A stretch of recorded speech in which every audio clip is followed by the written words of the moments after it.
4. El entrenamiento de la percepción visual. La visión periférica. Definición. En contra de lo que muchos creen, la lectura es una habilidad susceptible de ser perfeccionada. Superados los malos hábitos de lectura, rémora del aprendizaje escolar, la adecuada utilización de nuestros ojos juega un importante papel en este perfeccionamiento. El lector promedio pone en juego solo un 20% de su capacidad visual. Pero ejercicios de lectura especialmente ideados para este fin, nos posibilitarán el ampliar nuestro campo de visión, con lo cual podremos aprovechar al máximo las posibilidades reales de nuestra mirada. Es decir, nuestros ojos, convenientemente educados, pueden llegar a captar 4 o 5 signos gráficos con cada golpe de vista. Leeremos grupos de frases, en lugar de hacerlo palabra por palabra. Y esta mayor amplitud de nuestra mirada nos permitirá realizar menos fijaciones por línea, ya que el número de paradas de los ojos al leer depende en grado sumo de la amplitud del campo de visión. Con todo ello, ganaremos ostensiblemente en velocidad de lectura, y se incrementará nuestra capacidad de comprensión. La visión periférica. Cuando fijamos directamente la mirada en un punto determinado, nos damos cuenta de que nuestros ojos perciben a la par lo que se halla rodeando a ese punto. Esta capacidad de percepción de nuestros ojos, cuya amplitud se ha calculado aproximadamente en unos 180 grados, es lo que se ha dado en llamar visión periférica. En la lectura la capacidad visual periférica de nuestros ojos es mucho menor. El tamaño regular de la letra impresa y sus características particulares influyen en esto. No obstante, esta capacidad visual puede desarrollarse mediante la práctica constante. Esto es de suma importancia, ya que de la amplitud de la visión periférica dependerá la amplitud de nuestro campo visual. Se trata de poner en actividad una extensión mayor de la retina. Y si en última instancia, en un sentido estricto no es posible incrementar la amplitud de campo visual, como nos dice F. Corripio, en cambio sí se puede mejorar la percepción de los límites del abanico visual. Y esto considerablemente. La educación de la visión periférica. Ampliación del campo visual. En la llamada visión periférica se basan fundamentalmente los ejercicios que al final de este capítulo ofreceremos. Se trata de llegar a captar, en toda la plenitud de su sentido y en instantáneos golpes de vista, las palabras y las letras situadas a ambos lados de un punto determinado en el que deberemos fijar la vista mientras leemos. Recordemos que es perfectamente posible llegar a captar de 3 a 5 palabras en una sola fijación. Esto es, un total de 10 a 25 letras con cada golpe de vista. Para realizar estos ejercicios debemos hacernos con un trozo de cartulina, tarjeta postal o naipe, etc., fuerte, y preferiblemente de un material que sea deslizante. Con esta tarjeta iremos cubriendo y descubriendo, rápidamente, cada una de las líneas del material de lectura. Obviamente empezaremos por la línea superior. Se trata de ver cada línea en un solo vistazo, en el menor espacio de tiempo posible. Gráfico. Con una tarjeta iremos cubriendo y descubriendo, rápidamente, cada una de las líneas del material de lectura. Para lograr una adecuada velocidad manipulando la tarjeta, la mano deberá colocarse de la manera siguiente. La palma sobre el papel, firme, apresándolo. Los dedos, por su parte, deben oprimir suavemente la cartulina, y una pequeña tracción, seguida de una veloz extensión, debe bastarnos para captar las grafías. Para mayor comodidad utilicemos para ello los dedos índice y medio. Con un poco de práctica podremos desarrollar una gran habilidad. La mano y el brazo deben permanecer inmóviles. El movimiento de los dedos debe ser suave y ligero. Determinación de nuestro campo de visión. Antes de entrar de lleno en la realización de los ejercicios de amplitud de visión, sería conveniente, al igual que lo hicimos con la velocidad de lectura, determinar cuál es nuestro punto de partida. Es decir, determinar primeramente cuál es la amplitud de nuestro campo de visión. Para ello utilizaremos los llamados triángulos de visión periférica. Este material lo encontraremos en la primera página del apartado de ejercicios, al final del capítulo. En estos ejercicios debemos utilizar la tarjeta como se indicó más arriba. Pero además debemos tener en cuenta lo siguiente. Imaginar siempre al centro del triángulo una línea vertical. En ella centraremos la mirada sin desviarla hacia ningún lado. Se trata de ir deslizando la tarjeta para ver cuán rápidamente podemos captar, en un solo golpe de vista, los signos gráficos. Al principio podremos leer, con gran facilidad, pero llegado un momento, cuando sea mucho mayor el número de letras, no podremos captar las letras más alejadas de la línea central, imaginaria, del triángulo. Así determinaremos la amplitud de nuestro campo visual. Allí donde ya no consigamos leer con un solo golpe de vista estará su límite. Recordemos que debemos leer en un solo vistazo, y que nunca debemos leer dos veces. La tarjeta hay que irla deslizando conforme se explicó más arriba, si no el ejercicio no tendrá validez. Óptimas condiciones externas para la lectura. Una serie de factores, personales y externos y siempre en íntima interrelación, inciden directamente sobre el rendimiento global en la lectura. No siempre será fácil mantener el adecuado control sobre los mismos, pero es necesario hacer el intento, ya que de ello dependerá en gran medida el incremento de nuestra capacidad lectora. Queremos ahora comentarlos aunque solo sea muy brevemente para que, conociéndolos, procuremos en la medida de nuestras posibilidades tenerlos en cuenta, a fin de posibilitar un máximo rendimiento. 1. Iluminación. Un aspecto que siempre suele descuidarse y al que no siempre se le presta la debida atención es la iluminación. Nunca debemos leer con cualquier luz.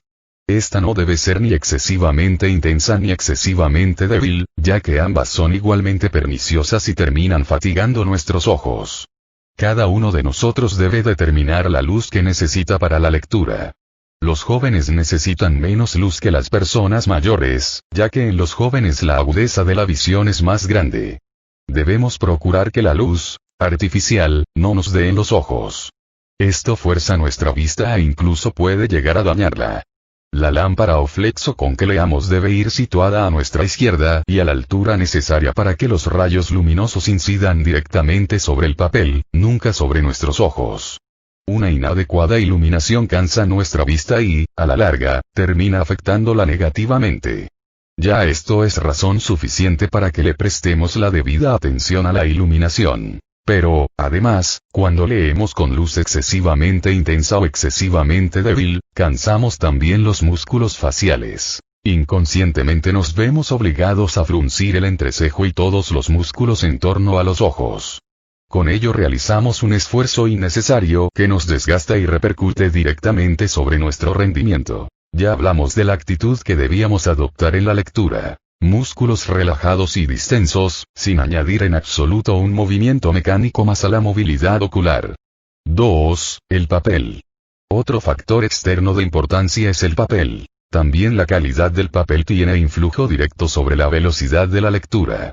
Los papeles blancos y muy satinados producen reflejos que dificultan la lectura, cansan la vista. Lo más adecuado sería el empleo de papel de tonalidad ligeramente crema o por lo menos el del blanco no satinado. 3. La tipografía.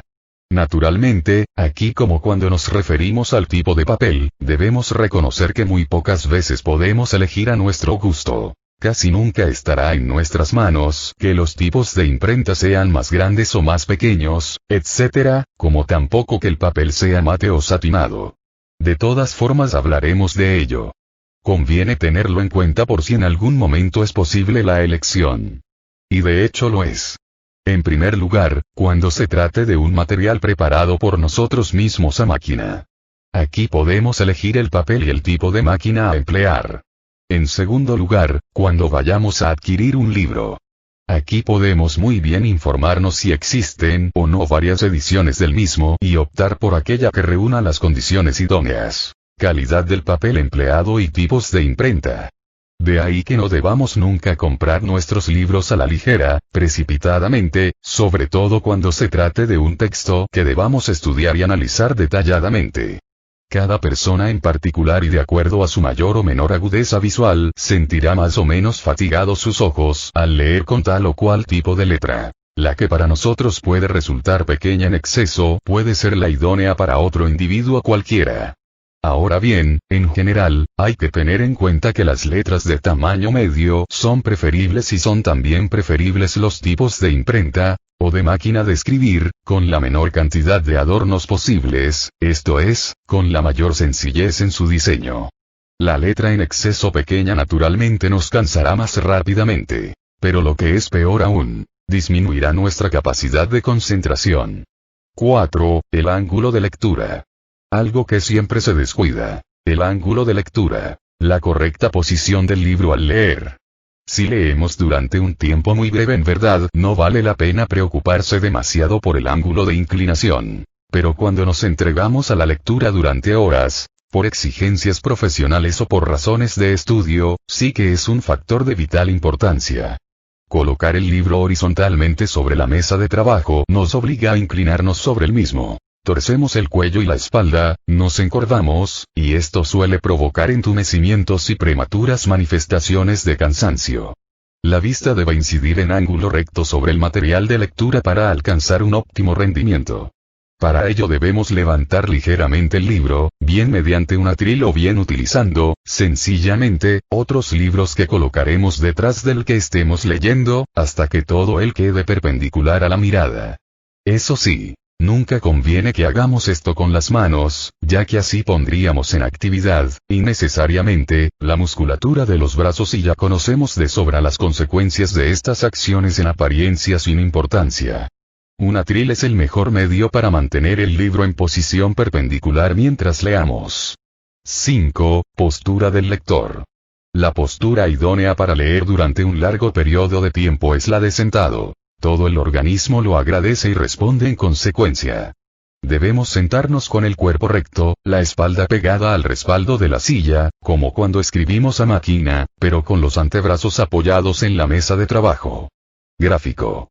Debemos levantar ligeramente el libro que estamos leyendo, bien mediante un atril o bien utilizando otros libros. Todos nuestros músculos deben estar relajados. Nuestros pies tranquilamente descansando en el suelo. Y jamás debemos doblar la espalda ni inclinar excesivamente el cuello. De ahí la importancia de colocar correctamente el libro.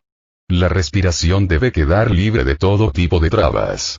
Esto es de vital importancia. Tenemos que leer no solo relajados, sino también con un adecuado ritmo respiratorio, ya que una postura distendida y relajada, aunque nunca de abandono total, se entiende, unida a un ritmo respiratorio adecuado, suele tener un positivo influjo sobre nuestra disposición espiritual y psíquica. Psíquica y espiritualmente nos relaja y nos seda, con lo cual se incrementa nuestra capacidad de concentración y de asimilación. De ahí la importancia de mantener el cuerpo recto para dejar libre movilidad a los pulmones.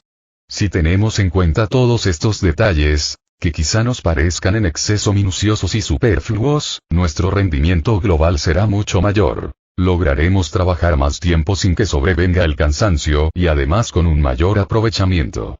Nunca es aconsejable leer en la cama, algo tan grato para tantos. La postura de la cabeza, del cuello y del cuerpo todo no es aquí ni la más adecuada ni la más cómoda como muchas personas creen. De todas formas, unos minutos de lectura en la cama nunca pueden ser perjudiciales, sobre todo si se leen cosas ligeras, fáciles y agradables que propicien el sueño. 6. Relajación de la vista. Los ejercicios prácticos de lectura que debemos realizar para la educación de la visión periférica, y para la ampliación del campo visual, suponen un esfuerzo considerable para la musculatura ocular, hasta tanto el nuevo método de lectura no se nos transforme en un simple hábito. En verdad, la actividad ocular del lector deficiente es siempre en sí misma mucho más fatigosa. Las regresiones continuas, con mayor o menor desorden, la lectura palabra por palabra, etc., revierten siempre en un mayor cansancio de la vista. Lo que sucede es que precisamente la costumbre, el hábito ya largo tiempo sostenido de leer así, hace que no tengamos conciencia de ello y que, por el contrario, sí percibamos como fatigoso el nuevo sistema de lectura. Pero si aprendemos a utilizar adecuadamente nuestros ojos, nada de regresiones inútiles, etc., y transformamos en hábito las nuevas técnicas con base a una práctica continuada de las mismas, conseguiremos a la par un alivio para la vista. Esto llevará consigo un incremento considerable de la concentración y del rendimiento global en la lectura y, también, un gran ahorro de tiempo. Gráfico. Y jamás doblar la espalda ni inclinar excesivamente el cuello. Pero de todas formas, Y ya lo vimos al hablar de la acomodación en el capítulo 2, la lectura ejercida durante un largo periodo de tiempo, se lea bien o se lea mal, siempre producirá un cierto cansancio de la musculatura ocular. De ahí que sea conveniente conocer una serie de ejercicios que tienen como objeto la relajación de la vista tras una larga jornada de lectura. Aconsejamos que se proceda del modo siguiente tras una larga sesión de lectura. A. Levantar la vista del texto y mirar a lo lejos. Tengamos siempre presente el fenómeno de la acomodación. La continua acomodación de la vista durante un cierto tiempo a un determinado tipo de letra y a una determinada distancia, ha de quedar compensada con ejercicios de acomodación a otras distancias, w. Si el que. Así, es conveniente mirar objetos que se encuentren a mayor distancia en la habitación de estudio. Y si nos encontramos junto a una ventana, mirar a través de ella, dejar vagar la mirada al infinito por unos instantes. Debemos asimismo observar objetos de distintos tamaños y de formas y colores diferentes. Esto ejercitará las partes del ojo que no habían entrado en actividad durante la lectura. Igualmente es aconsejable hacer de vez en cuando círculos con los globos oculares. B. Cerrar los ojos. Mantenerlos cerrados durante algún tiempo. Podemos incluso cubrirlos con las palmas de las manos, pero sin hacer presión ni restregarlos. Unos minutos de descanso reparador en la oscuridad es siempre muy efectivo. Si están demasiado cansados, podemos también cubrirlos con un paño mojado de agua fría. C. Debemos hacer detenciones en las lecturas prolongadas. Cada media hora o cada 15 minutos sería lo más adecuado. En este periodo de tiempo podemos realizar los ejercicios. Ejercicios. 1. Ejercicios para determinar la amplitud del campo visual. Líneas. 1, 2, 3, 4, 5, 6, 7, 8, 9, 10, 11, 12. Contenido. Y, con, bastón, conociendo, por las cosas, en los relojes, más tarde llegaba, bajaron al despacho, nunca en la madrugada, nada se sabe en esta casa, por ahora esto no nos servirá, decían que en la calle principal. Líneas. 1, 2, 3, 4, 5, 6, 7, 8, 9, 10, 11, 12. Contenido. A. Poder, entre otros, varios jugadores, estaba allí sentada, por si no lo llega a ver, no se sabe el número exacto, se inclinó sobre las madreselvas, disminuyó la velocidad y se detuvo, creo que va a quedar perfectamente bien, si me libro de esta situación tan violenta, expone el gran problema que representa ella aquí. 2. Emplearemos aquí columnas menos anchas que las anteriores. Estas son prácticamente imposibles de abarcar con una sola fijación. En el ejercicio anterior las incluimos tan anchas con el solo objeto de que usted determinara la amplitud de su campo de visión periférica. Antro, entre, astro, salgo, parco, para él, alegrías, sigo así, arterias, no la dejo, por la calle, no es otra, subes y bajas, así está bien, tira y afloja, ya él lo pagó, vive con ellas, nunca lo creyó, cogió la pasta, no hay por qué, apaga las luces, siempre la quiso, echaron un pulso, lo pintó de azul, tiraron el bolso, el calor era mucho, es lo importante, ella salió gritando, con ojos atónitos, encendió un pitillo, para tontos no es, casi los matan allí, no gana tanto allá, la cosa está difícil, él quiso salir así, si no hay otra salida, en cuanto vinieran, perdió toda esperanza, ella tuvo la culpa, ayudando a todo aquel, él pagó los gastos, entre bromas y chanzas. 3. Responda a las siguientes preguntas. A. ¿Qué porcentaje de su capacidad visual pone en juego el lector promedio?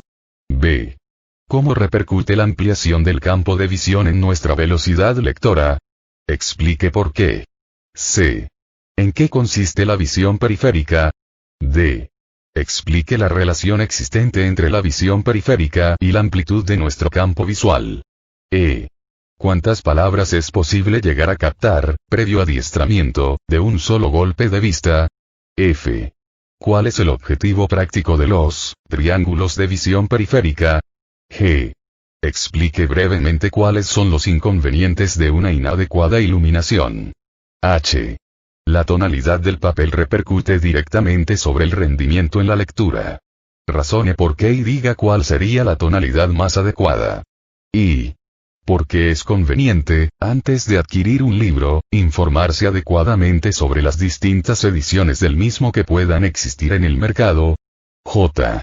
Defina qué se entiende por ángulo de lectura, y explique brevemente por qué debemos tenerlo en cuenta en lecturas prolongadas. K. Un adecuado ritmo respiratorio, unido a una postura distendida y relajada, es de capital importancia para garantizar un óptimo rendimiento en la lectura. Explique por qué. Respuestas. Ejercicios 1 y 2 libres. Preguntas del ejercicio 3, respuestas, A, un 20%. B, incrementando la velocidad lectora, ya que el número de paradas de los ojos al leer depende extraordinariamente de la amplitud del campo de visión. A mayor amplitud del campo de visión, más palabras podremos abarcar con cada golpe de vista y, en consecuencia, el número de paradas de nuestros ojos disminuye, incrementándose así nuestra velocidad de lectura. C, es la capacidad que tienen nuestros ojos de captar, o percibir, lo que se halla rodeando un punto X sobre el cual fijemos la vista. D, de la amplitud de la visión periférica dependerá la amplitud de nuestro campo visual. Se trata de poner en juego una mayor extensión de la retina. E, de 3 a 5 palabras. F, determinar la amplitud de nuestro campo de visión y ampliar adecuadamente la misma. G, cansa la vista. La afecta negativamente, a la larga.